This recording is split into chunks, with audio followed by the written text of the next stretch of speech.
Hi guys, welcome to Science Look. Entropy. தெர்மோடைனமிக்ஸில் என்ட்ரோபியை கேள்விப்பட்டிருப்பீங்க. இப்போ அதை சிம்பிளாக பார்க்கலாம்.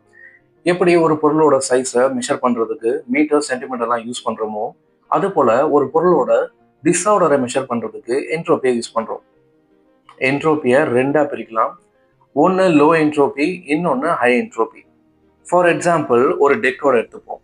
ஷஃபிள் பண்ணுறதுக்கு முன்னாடி நீட்டாக அரேஞ்ச் ஆகியிருக்கும், ஆர்டராக இருக்கும். ஸோ அது லோ என்ட்ரோபி. அதுவே ஷஃபிள் பண்ணதுக்கு அப்புறமா டிஸார்டர் அதிகமாக இருக்கும். ஸோ கன்ஃபியூஷன்ஸும் அதிகமாக இருக்கும் இல்லையா? So high entropy. எவ்வளோக்கு எவ்வளோ டிஸார்டர் கன்ஃபியூஷன்ஸ் அதிகமாக இருக்கோ அவ்வளோ என்ட்ரோபி இன்க்ரீஸ் ஆகிட்டே இருக்கும்.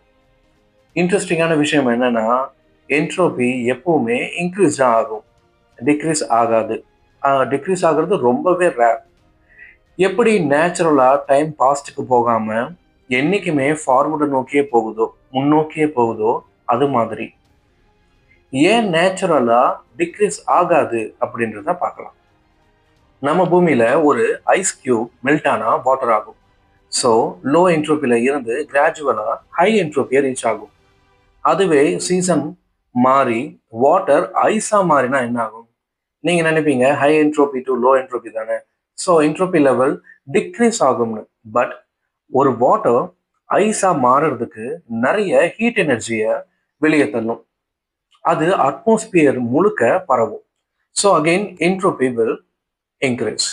ஒன்று என்ட்ரோபி ஸ்டேபிளாக இருக்கும், இல்லாட்டி இன்க்ரீஸ் ஆகும். என்னைக்கும் டிக்ரீஸ் ஆகாது. Energy always convert something. எனர்ஜியை உருவாக்கவும் முடியாது, அழிக்கவும் முடியாது. தெர்மோடைனமிக்ஸோட ஃபர்ஸ்ட் லாவே இதுதான். இதை அப்படியே நம்ம யூனிவர்ஸோட அப்ளை பண்ணி பார்க்கலாம். பிக் பேங் நடக்கிறதுக்கு முன்னாடி நம்ம யூனிவர்ஸ் ஒரு ஐஸ் கியூப் மாதிரி லோ என்ட்ரோபியா இருந்திருக்கும். பிக் பேங் அப்புறமா இந்த யூனிவர்ஸ் அதோட என்ட்ரோபி லெவலை இன்க்ரீஸ் பண்ணிட்டே இருக்கு. டிஸார்டர்ஸ் அதிகமாயிட்டே இருக்கு. உங்களுக்கு தெரியும் காரணம் என்னன்னா, நிறைய பிளானட்ஸ் உருவாகுது, நிறைய நட்சத்திரங்கள் அழியுது, உருவாகுது. ஸோ இந்த மாதிரி யூனிவர்ஸ்ல நிறைய விஷயங்கள் நடந்துட்டு இருக்கு. நம்ம யூனிவர்ஸ் எக்ஸ்பேண்ட் ஆகிட்டே இருக்கு. ஸோ இவ்வளோ விஷயங்கள் நடக்கிறதுனால என்ட்ரோபி இன்க்ரீஸ் ஆகிட்டே இருக்கு.